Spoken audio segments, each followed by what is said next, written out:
नमस्कार मित्रांनो, मी ईश्वर काळे. आयकेटेक मराठीमध्ये आपले सर्वांचं स्वागत आहे. आज आपण एक महत्त्वपूर्ण अपडेट बनवतो म्हणजे मुख्यमंत्री माझी लाडकी बहीण योजनेसंदर्भात. मुख्यमंत्री लाडकी बहीण योजनेसंदर्भात तुम्हाला आता नवीन वेबसाईट सुरू करण्यात आले. त्या नवीन वेबसाईटबद्दल आपण थोडक्यात माहिती घेणार आहोत. यापूर्वी तुम्हाला मुख्यमंत्री लाडकी बहीण योजनेसंदर्भात माहिती बघण्यासाठी दुसरी वेबसाईट होती. आता नवीन वेबसाईट सुरू करण्यात आलेली आहे.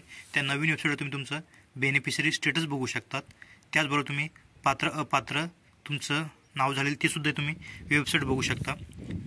अशा पद्धतीनं बघू शकता तुम्ही testmlby.maha.it.go.in वेबसाईटवर यावं लागेल. वेबसाईटची तुम्हाला मी व्हिडिओच्या डिस्क्रिप्शनमध्ये सुद्धा दिलेलं आहे. त्यावर क्लिक करून तुम्ही डायरेक्ट इथं येऊ शकता. इथं आल्यानंतर आपल्याला पहिल्या वेबसाईट आपल्याला इथं क्लिक करायचं. यावर क्लिक केल्यानंतर समोर आपल्याला असा काही इंटरफेस दिसेल. ह्या अशा पद्धतीने नवीन वेबसाईट इथं दिसत आहे. यापूर्वी दुसरी वेबसाईट होती, नवीन वेबसाईट सुरू झाली त्या आता अशी दिसत आहे. पूर्वी अशी काही वेबसाईट होती. आता ह्या अशा पद्धतीने नवीन वेबसाईट इथं सुरू करण्यात आलेली आहे. ही वेबसाईटची लिंक तुम्हाला मी व्हिडिओच्या डिस्क्रिप्शनमध्ये त्यावर क्लिक करून तुम्ही ते येऊ शकता. इथे आल्यानंतर समोर आपला असा काही इंटरफेस दिसेल. इथं आपल्याला सुरुवातीला आपलं युजरनेम, पासवर्ड आणि कॅप्चा टाकायचा आणि लॉगिन ऑप्शन आपल्याला क्लिक करायचा. सध्या तर तुम्ही या वेबसाईटवर लॉगिन होऊ शकत नाही. ही वेबसाईट सध्या प्रोग्रेसमध्ये आहे. काही दिवसातच ही वेबसाईट इथं चालू होईल. त्याचबरोबर तुम्ही खाली बेनिफिशरी स्टेटससुद्धा इथं बघू शकतात. बेनिफिशरी स्टेटसवर आपल्याला क्लिक करायचं. त्यानंतर समोर आपल्याला असा काही इंटरफेस इथं बघायला भेटेल.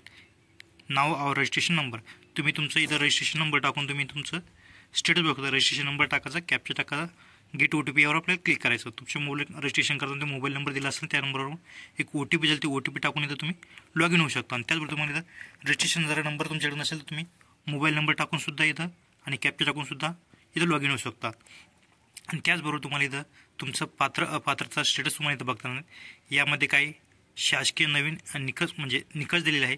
त्या निकषानुसार तुम्हाला इथं पात्र असणं आवश्यक आहे.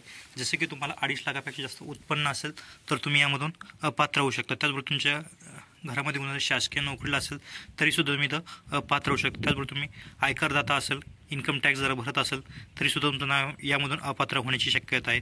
त्याचबरोबर तुमच्या घरामध्ये कोणाकडे 4 व्हीलर असेल तरीसुद्धा तुमचं नाव अपात्र होण्याची शक्यता आहे. अशी ही संपूर्ण माहिती कालच्या पत्रकार परिषदेमध्ये नवीन मुख्यमंत्री आपल्या राज्याचे देवेंद्र फडणवीस साहेब यांनी सांगितलेलं आहे. आजचा हा असा महत्त्वपूर्ण व्हिडिओ होता. व्हिडिओ आवडल्यास लाईक करा, कमेंट करा, शेअर करा.